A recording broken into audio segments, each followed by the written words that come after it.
সুপ্রিয় শিক্ষার্থীবৃন্দ, আশা করি তোমরা সকলে ভালো আছো। তো আজকে চতুর্থ সপ্তাহের নবম শ্রেণীর গণিত বিষয় নিয়ে আমরা হাজির হয়ে গেছি। তো চলো আর কথা না বাড়িয়ে আমরা অ্যাসাইনমেন্টের প্রবলেমগুলো সলভ করার চেষ্টা করি।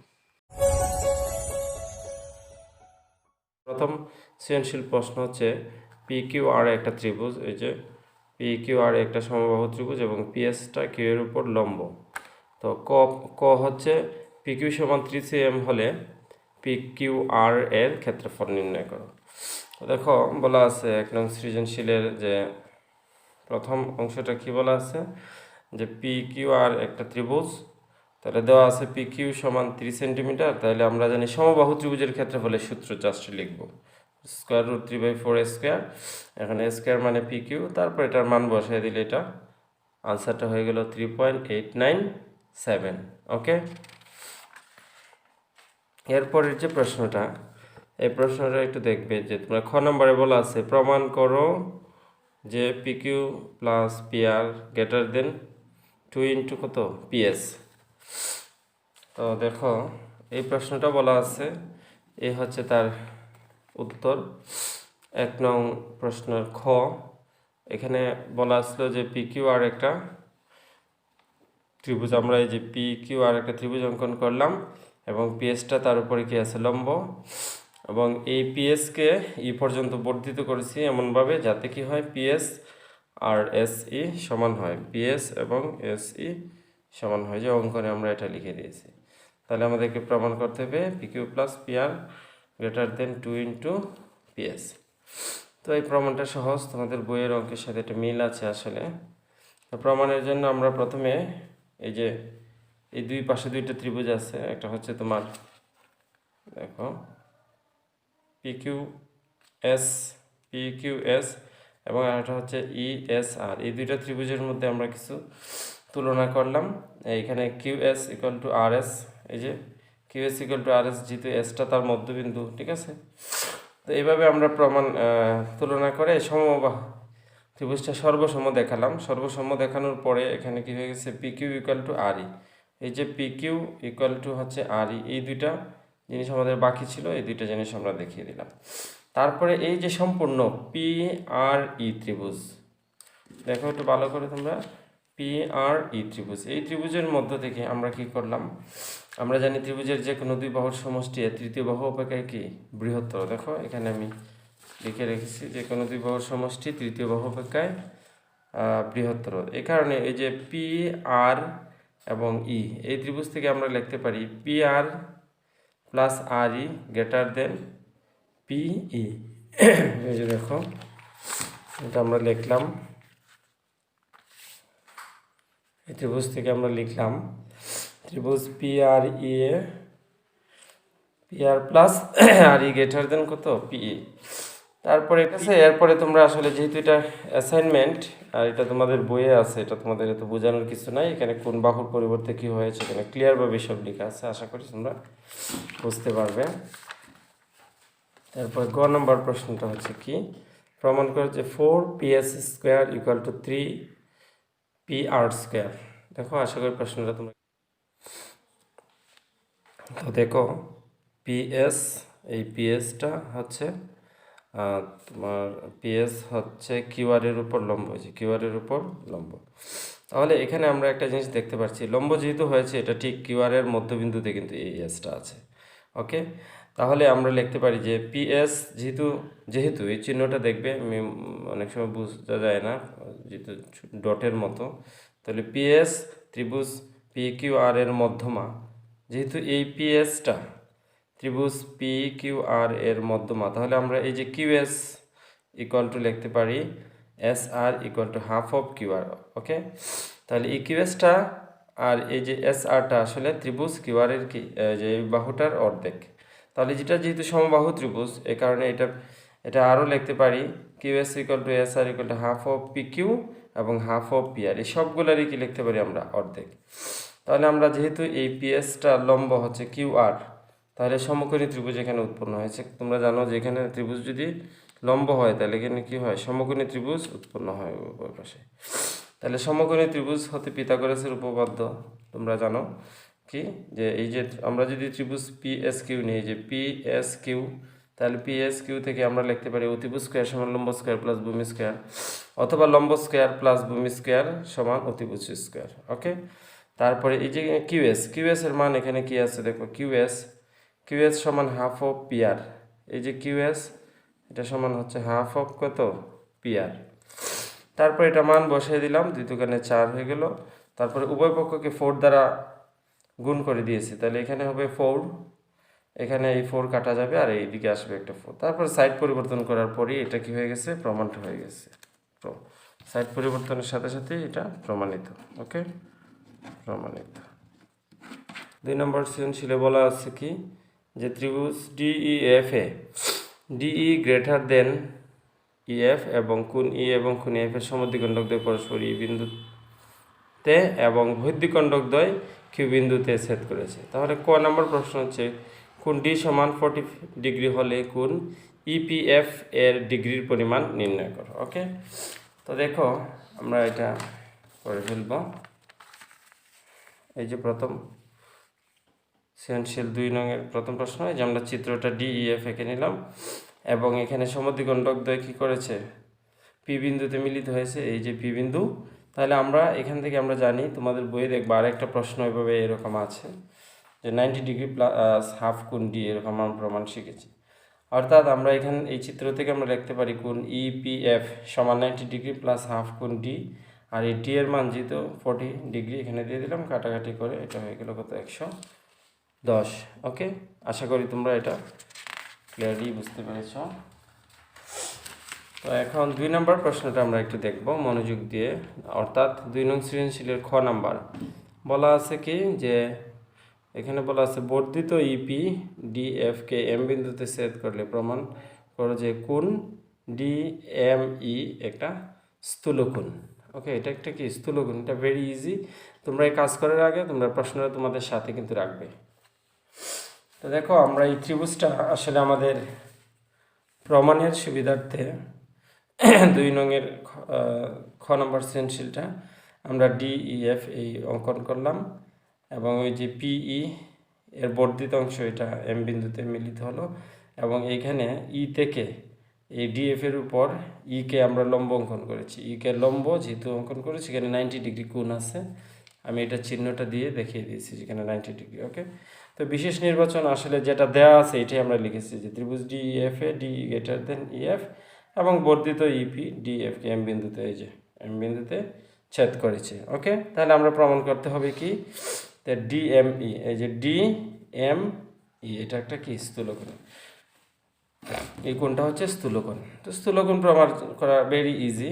আমরা 1 নম্বর ধাপে কি করছি, এই যে ত্রিভুজ ইএমকে, এই যে ইএমকে এই ত্রিভুজের বহিস্থ কোণ কত, কোণ ডিএমই, যে কোণ ডিএমই সমান আমরা জানি বহিস্থ কোণ, এই যে ত্রিভুজের যে কোনো বহিস্থ কোণ অন্তস্থ কোণদের সমষ্টির সমান, অর্থাৎ ই এবং কে। তো এই যে এই কোণটা অন্তস্থ কোণদের সমষ্টির সমান, এই জন্য আমরা লিখতে পারি এম ই কে প্লাস কত, এম কে ই, এই যে লিখলাম। লেখার পরে আমরা এখানে যেহেতু লম্ব অঙ্কন করেছি, তাহলে এখানে কিন্তু 90 ডিগ্রি কোণ উৎপন্ন হয়েছে, এই জন্য আমরা কোণ এম কে ই সমান লিখেছি 90 ডিগ্রি। তাহলে এখানে একটা যুক্তির বিষয় আছে, যেহেতু এই কোণটা এম কে ই প্লাস 90 ডিগ্রি, অর্থাৎ এটার মানে কি যে এই কোণটা আসলে 90 ডিগ্রিটা যদি 1 ডিগ্রিও হয় তাহলে 91 ডিগ্রি, অর্থাৎ 90 থেকে কি হবে, বড় হবে, ছোটতর হবে না। ওকে, তো এটা আমরা লিখলাম, যেহেতু এটা আসলে অবশ্যই তাহলে কি লিখতে পারি, এটা 90 থেকে বড়। আবার 2 নম্বর ধাপে আমরা লিখতে পারি যে কোণ ডিএমই প্লাস, এই যে এখানে আমরা কোণ ডিএমই প্লাস কোণ ইএমকে এই দুইটার সমষ্টি কত, 180 ডিগ্রি। কারণ এই যে এম কোণটা এই দিকে অর্ধেক আর এই দিকে অর্ধেক, এই দুইটা মিলে কি হবে, 180 ডিগ্রি। তো লিখলাম 180 ডিগ্রি। তারপরে এই যে ইএমকে সাইড পরিবর্তন করলাম, সাইড পরিবর্তন করার পরে আমরা এটা ধরে নিলাম যে এটা যদি 1 ডিগ্রিও হয়, ঠিক আছে, তাহলে 180 ডিগ্রি এটা থাকবে না, অর্থাৎ 180 ডিগ্রি থেকে কিছু হলেও কী হবে, কম হবে। 2 ডিগ্রিও যদি হয় এটা, তাহলে এটা থেকে এটা কিছু কম হবে, অর্থাৎ কোণ ডিএম এটা আসলে 180 ডিগ্রি থেকে কী হবে, একটু ছোটো হবে।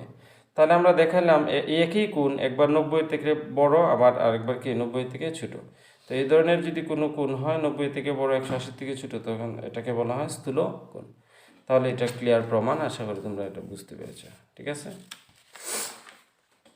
গ নম্বরে বলা হচ্ছে যে প্রমাণ করো যে কোণ ই কিউ এফ সমান 90 ডিগ্রি মাইনাস হাফ কোণ ডি। তো দেখো, তো আমরা এই চিত্রটাকে অঙ্কন করলাম। চিত্রটা এই যে এইভাবে অঙ্কন করে নিলাম খুব সহজভাবে। ডিইএফ এর বহিঃখণ্ডদ্বয় কিউ বিন্দুতে মিলিত হয়েছে। ঠিক আছে, আর সামান্য একটু অঙ্কন আছে, ওই যে ডি কে এম পর্যন্ত, ডিএফকে এন পর্যন্ত বর্ধিত করলাম। এই হচ্ছে আমাদের চিত্র। তারপরে দেখো, এই চিত্রের আলোকে আমাদের প্রমাণটা হবে এরকম যে ত্রিভুজ ডিইএফ এর বহিস্থ কোণ, ত্রিভুজ এই যে ডিইএফ এর বহিস্থ কোণ হচ্ছে কোণ এফ ই এম। এই যে এফ ই এম, এফ থেকে শুরু করবে এফ ই এম সমান, এটা আমরা লিখতে পারি কোণ ডি প্লাস কোণ এফ। কারণ আমরা জানি আগের মতোই বহিস্থ কোণ অন্তস্থ কোণ দ্বয়ের সমষ্টির সমান, এই সূত্র অনুসারে লিখলাম। লেখার পরে এটা উভয় পক্ষকে আমি হাফ দিয়ে গুণ দিয়ে দিলাম। হাফ দিয়ে গুণ দেওয়ার পরে এটাকে একটা সমীকরণ দিয়ে রেখে দিলাম। আবার ত্রিভুজ ডিইএফ এর বহিস্থ কোণ ইএফএন, আগে আমরা এদিক থেকে নিয়েছি এফ ই এম, এখন আমরা এদিক থেকে নেব ইএফএন। ঠিক আছে, এই যে ইএফএন সমান একেই বাকি দুইটা কোণের সমষ্টি, অর্থাৎ ডি প্লাস ই কোণ। তাহলে এটাকে উভয় পক্ষকে হাফ দ্বারা গুণ দিয়ে দিলাম। হাফ দ্বারা গুণ দেওয়ার পরে এখানে একটা 2 নং সমীকরণ পেলাম। তারপরে আবার এখন আমরা এই যে ত্রিভুজ এখন আমরা ত্রিভুজ ইএফ কিউ, এই যে ইএফ কিউ, এই ত্রিভুজ থেকে আমরা কি জানি, ত্রিভুজের 3 কোণের সমষ্টি কত 180 ডিগ্রি। তো 180 ডিগ্রি যেহেতু জানি, তো আমরা এটাকে আমরা লিখতে পারি এইভাবে যে ত্রিভুজ ইএফ কিউ এর ক্ষেত্রে আমরা তিনটা কোণকে আলাদা নাম দিয়ে দিলাম। একটা কোণ হচ্ছে ই কিউ এফ, এই যে ই কিউ এফ, আরেকটা হচ্ছে ইএফ কিউ, আরেকটা হচ্ছে এফ ই কিউ সমান হচ্ছে 180 ডিগ্রি। এরপরে এই যে ইএফ কিউ, এটার মান হচ্ছে হাফ কোণ, এটার মান হচ্ছে কি হাফ কোণ ডি প্লাস হাফ কোণ এফ, এটার মানও হচ্ছে হাফ কোণ ডি প্লাস হাফ কোণ এফ। এখন এই সবগুলোর সাথে হাফ আছে, হাফ কমন নিলাম। এখানে D plus E plus F plus D আমি একটু সাজিয়ে সুন্দর করে লিখলাম। তারপরে এখানে যে 3 কোণ, এই 3টা কোণের সমষ্টি কিন্তু আবার 180 ডিগ্রি লিখলাম, 180 ডিগ্রি। তারপরে হাফ দিয়ে গুণ দিলাম, আর তারপর সাইড পরিবর্তন করলাম। সাইড পরিবর্তন করার সাথে সাথে কিন্তু আমাদের এই প্রমাণটাও শেষ হয়ে গেল, অর্থাৎ আমরা 2 নম্বর সৃজনশীলটাও শেষ করে ফেলেছি। তোমাদের এখানে আছে সংক্ষিপ্ত প্রশ্ন 1। আমি সংক্ষিপ্ত প্রশ্ন 1 এবং 2 একসাথে করে ফেলবো। তো এর জন্য আমরা এখন সরাসরি চলে যাবো 3 নম্বর সৃজনশীলটা হচ্ছে এরকম। তো দেখো, এই হচ্ছে 3 নং সৃজনশীল। 3 নং সৃজনশীল দেওয়া আছে a plus B plus C সমান এম, যেহেতু এম 0 এখানে 0 বসাই দিলাম, এটা একটু রেডি করে নিলাম। a প্লাস বি সমান মাইনাস, এরপরে left hand side a cube plus B cube plus C cube minus 3abc। এখানে নর্মাল জাস্ট এই যে দুইটাকে আমরা সূত্র ফেলে দিলাম, a plus B whole cube minus 3ab into a plus B. এরপরে মান বসানোর পরেই এটা আসলে ক নম্বর প্রমাণটা হয়ে গেল। এটা প্রমাণটা একেবারেই সহজ। এরপরে খ নম্বরটাতে কি বলা আছে, খতে বলা আছে দেখো, যদি সি সমান 0 হয় তাহলে M cube plus 2p cube সমান 3 ইন্টু mn। তো আমরা খ নম্বরে এটা দেওয়া আছে, যা আছে সব লিখলাম। যেহেতু এখানে বলা আছে, ক নম্বরে বলা আছে তোমার যে সি ইকুয়াল টু 0। ঠিক আছে, সি ইকুয়াল টু সি সমান আমরা লিখতে পারি 0। তো সি সমান যদি 0 হয়, তো দেখো এখানে আমরা লিখলাম যে দেওয়া আছে plus B plus C equal to M, আর সি এর মান যেহেতু 0, এই যে 0। ওকে, তারপরে এম সমান বের করলাম, এন সমান দেওয়া আছে, পি কিউব সমান দেওয়া আছে, লিখলাম। Left hand side M cube plus 2p cube, এখানে এম এর মান এ প্লাস বি, পি কিউবের মান a cube plus b cube লিখলাম। লেখার পরে এটা আসলে সূত্র পড়ে গেল, a plus B whole cube সমান a cube plus 3a square b. এই যে এটা লিখতে পারি a cube plus 3a square b plus 3ab square plus b cube, আর এটাকে 2 দিয়ে গুণ দিলে 2a কিউব প্লাস 2। এরপর এখানে দেখো সবগুলোর সাথে 3 আছে, 3 এবং a স্কোয়ার আছে, কমন নিয়ে গেলাম, থাকলো a প্লাস বি, এখানেও a plus B. a plus B common নিলে 3a square plus 3b square. তারপরে এটার ভিতর থেকে আবার 3 কমন নিয়ে নিলাম, নিয়ে সামনে লিখে দিলাম, এখানে রাখলাম এ প্লাস বি, এখানে স্কোয়ার প্লাস বি স্কোয়ার। ওকে, তারপরে এটার মান হচ্ছে এম এবং এটার মান হচ্ছে কি এন, এই 3mn লিখলে প্রবলেমটা হয়ে গেল। এরপরে গ নম্বর প্রশ্নটাতে বলা আছে, দেখো এরকম গ নম্বরে বলা আছে যে যদি m সমান 10 আর n সমান 38 হয় তাহলে a minus B whole square plus B minus whole square plus C minus whole স্কোয়ারের মান নির্ণয় করো। তো এর জন্য আমরা কি করতে পারি, প্রথমে যা যা দেয়া আছে এই যে লিখলাম, লেখার পরে square B square C square সমান 38 এগুলো লিখলাম, যা মান দেওয়া আছে জাস্ট মানগুলো একটু লিখে নিলাম আর কি। এরপরে a minus B whole square plus B minus whole square plus C minus a whole square লিখলাম।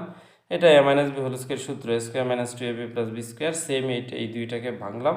ভাঙার পরে জাস্ট দেখো এখানে স্কোয়ার আছে একটা, এখানে আছে একটা, দুইটা সিমিলারলি বি স্কোয়ারও দুইটা, সি স্কোয়ারও দুইটা যোগ দিয়ে দিলাম, আর minus 2ab minus 2bc minus 2ca এগুলো পাশাপাশি লিখলাম। লেখার পরে এখান থেকে 2 কমন নিয়ে গেলাম, এখান থেকে এইভাবে মাইনাসটা কমন নিয়ে এটা রেখে দিলাম। রাখার পর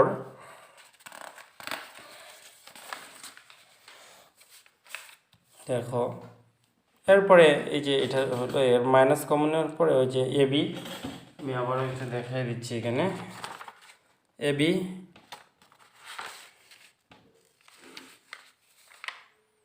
নিচে minus 2 into AB plus BC plus C. Okay, এটাকে সূত্র আছে একটা, এটা সূত্রটা হচ্ছে এরকম যে a plus B plus whole square minus square plus b square plus square, এটা তোমাদের বইয়ের অনুসিদ্ধান্তে আছে, তোমরা একটু দেখে নিলেই পারবে 3.1-এ।